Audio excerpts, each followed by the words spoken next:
If your budget just never seems to work because these unexpected expenses keep popping up, you might want to consider sinking funds. They are a game changer, and today we are going to talk all about what they are, how they work, and how you can start using them today to keep your budget on track.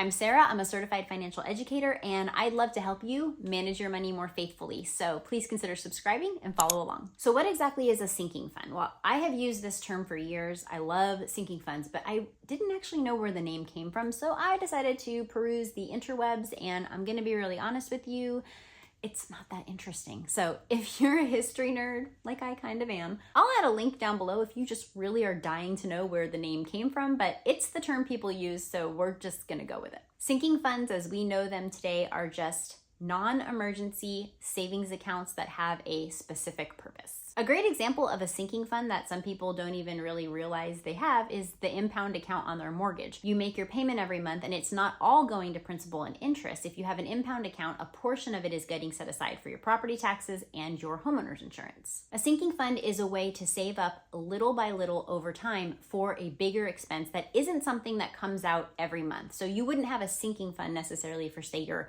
electric bill or your gasoline that you put in your car. Your sinking fund might be for something that is only coming around once or twice a year. Things like vacation or auto insurance or Christmas. Sinking funds are essential for staying out of debt and being able to stick to your budget. Not everything needs a sinking fund. If there are certain expenses that are not necessarily monthly, but they're not that big and you have some margin, like say an oil change for your car or a small vet bill, you don't necessarily have to have a sinking fund for every category, but you can if it makes you feel better. Like everything with personal finance, sinking funds are very personal. So if you're the kind of person who likes to have everything really segmented and allotted specifically, I'm kind of like that, then you can have more sinking funds. If you just want one or two, you can have a couple.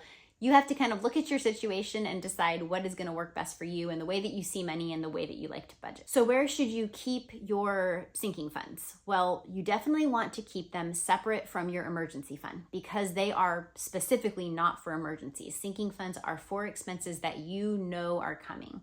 So definitely keep those separate. A high yield savings account is a great place to keep a sinking fund. We actually use Ally as our high yield online savings account, and I really love a feature that they offer, which is called buckets. So I can go into Ally, I can have my emergency fund in one section, and then I can have separate buckets where I say, this is my Christmas sinking fund, this is my car insurance sinking fund, and you can name them. They even have cute little icons. You can make up your own or use the pre-made ones that they offer.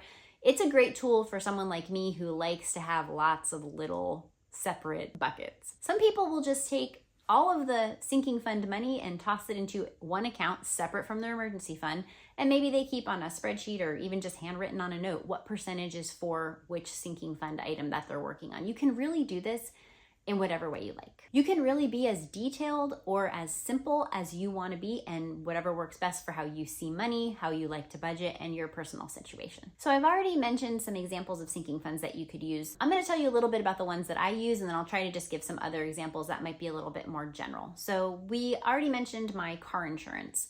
We have 4 cars. We have 2 young men, teenagers who are driving. Car insurance is a bit expensive. So I like to pay my car insurance once a year because I get a discount when I do. So what I do is I take that amount for car insurance and I figure out what it's going to be every June when it renews. And then I just divide that up by the months and make sure to set aside that little portion into my sinking fund every month. It's really that simple. And it takes a big bill like car insurance with teenagers, and it makes it feel a little less overwhelming if it stresses you out. I also have a sinking fund for Christmas because I know that Christmas is coming every year, so do you.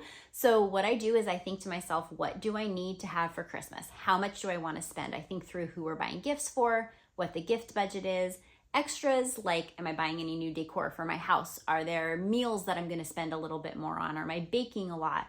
Is there going to be some sort of a Christmas party or a white elephant that I'm attending? Whatever, maybe some travel, whatever it might be, I figure out my amount and then I just divide that up by the months left till Christmas. Now, when I'm filming this, it's February. So this is a great time. If you don't have a Christmas sinking fund, take a little time as soon as you can to really think through how much money do you need for Christmas.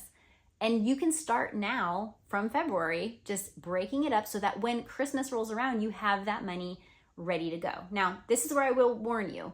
If you decide you need $10,000 for Christmas and you can't set aside that money every month because it's not in your budget, that's when you need to really look at and say, I'm spending too much on Christmas.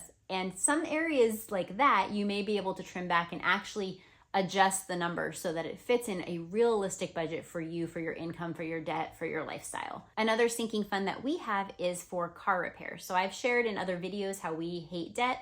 We are team no car payment. So we drive older cars that we pay cash for. And there's a little bit of a trade-off. Sometimes that's going to mean more frequent repairs are needed, or occasionally they might be more pricey repairs. So to hedge against that, I make sure that out of every budget, a chunk of money gets set into a car repair sinking fund. I've done the same thing for our homeschool. So we have an education sinking fund set aside so that I know I can pay for the co-ops my kids want to do or the curriculum that I want to buy. You might do this for a big event that you're planning, like a wedding or a special birthday party. For a vacation, you might consider doing this for any vet bills that you know might be coming if you have a lot of those. Maybe for sports or other activities that your kids are involved in that are regular, reoccurring expenses but aren't necessarily monthly bills. By now, I bet you can see that you can really do a sinking fund for just about anything. And again, it's super easy. Figure out what that amount of money that you will need is, when you're gonna need it for, and then just figure out how many months you have until you get there.